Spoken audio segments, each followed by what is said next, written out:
Now here in this article from Exmedicine, Turkey, it talks about that there are picture writing scenes and also inscriptions that have been located throughout the mountain of Ararat for hundreds if not thousands of years.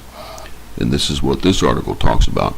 And then inside the monastery there are a tremendous amount of things that refer to Mount Ararat and Noah's Ark, and also talk about it being, and that the remains of Noah's Ark is located just on the side of the Black or the Araxes Glacier on a cliff shelf-like plateau that is recessed into the mountain, which is about 600 to 650 feet long. And this is exactly where the Ark-Quest site is as well. Newspaper, about 300 students, and here ancient inscriptions upon stone preserved and studied at the library. And here Constantine, things from Constantine, and fragments of the other types of pictographs that were in here as well.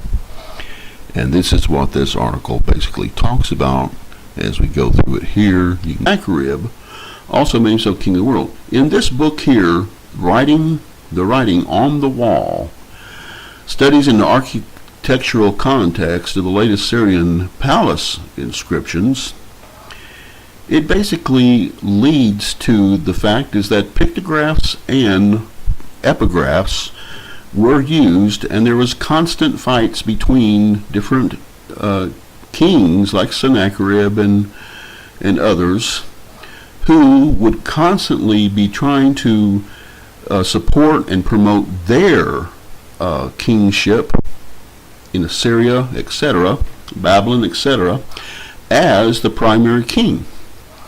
And these articles go to say how one always tried to outdo the other one.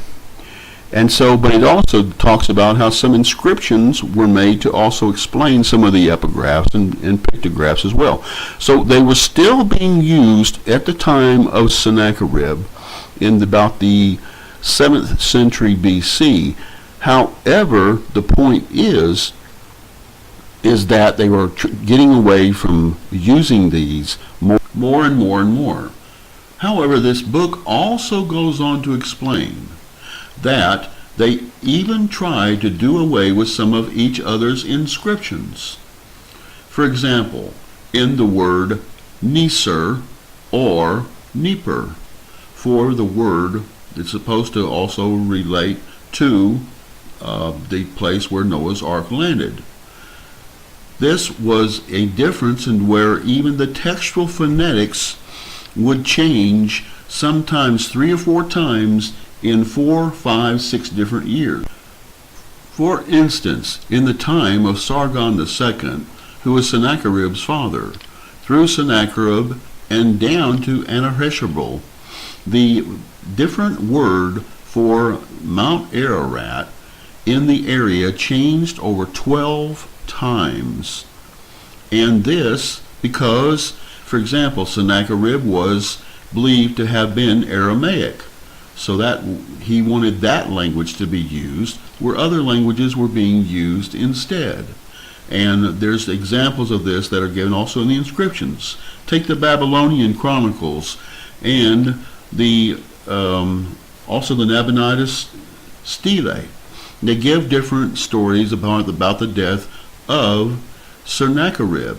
Some say it was because of political, others say it was because of family situations, and of course a combination of both, and one completely agrees with the Bible. These are just a few examples.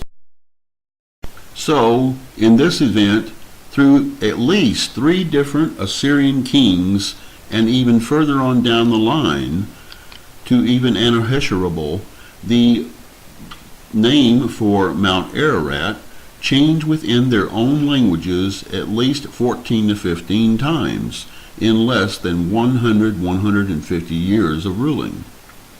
And this is just one of many examples that could be given as well. Phonetics and other mixed writing systems came into being.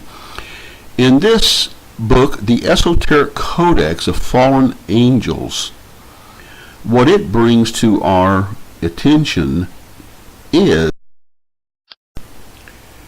some limited historical and archaeological evidence that Sennacherib did take, allegedly, a piece of wood off the alleged ark and made an idol out of it and worshipped it. And this was after his campaigns, after coming back from Judah.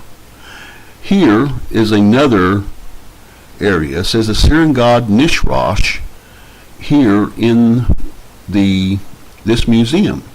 And this is what also King Sennacherib was worshiping when his sons fled him before they returned to the land of Ararat.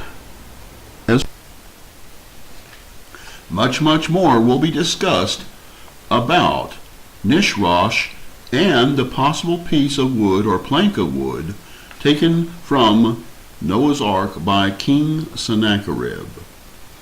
This will be mentioned in the peer-reviewed paper entitled Mount Cudi, Cudi, True Mountain of Noah's Ark, a critique of Noah's Ark in Antiquity, part number 1, by Dr. Ronald Stewart, THD, PhD, and by Dr. Rami Farag, Mina. This will address the question about ancient antiquity and that it does name and mention or refer that the ark landed upon Mount Ararat or Greater Mount Ararat. This article provides both known and new, unknown, and a large body of phonetic, linguistic, known historical, lost historical, biblical evidence that the ark did land on Mount Ararat or Greater Mount Ararat. Matter of fact, new biblical archaeological evidence will show that while King Sennacherib was worshiping his god Nishrosh, there will be evidence presented that will show that his sons came to kill him. And it will also show exactly who or what he was worshiping at that time. Yes, and other types of scientific and other forms of evidence will show that ancient antiquity does name, mention, and refer to the ark landing on Mount Ararat or Greater Mount Ararat. In the latter part of the 19th century CE, there were a number of inscriptions and pictorial writings on Greater Mount Ararat that was the mountain of Noah and where the ark landed. However, a number of these were stolen, and here is a newspaper article called the Picayune newspaper from July 19th, 1900, and this is what it had to say about this kind of a situation. The St. Petersburg Herald reports the systematic robbery of valuable antiquities from the Transcaucasian districts, especially of tablets with inscriptions which have been sold abroad. These districts are rich in material of this kind, dating back to pre-Christian times, the most important being inscriptions with the names about 25 czars or kings of Van, near Ararat, that is, which they had made a memorial of their conquest. Then it goes on to read and says, particularly about Mount Ararat, recently inscriptions at the foot of Mount Ararat have disappeared. One dating back to Urartu.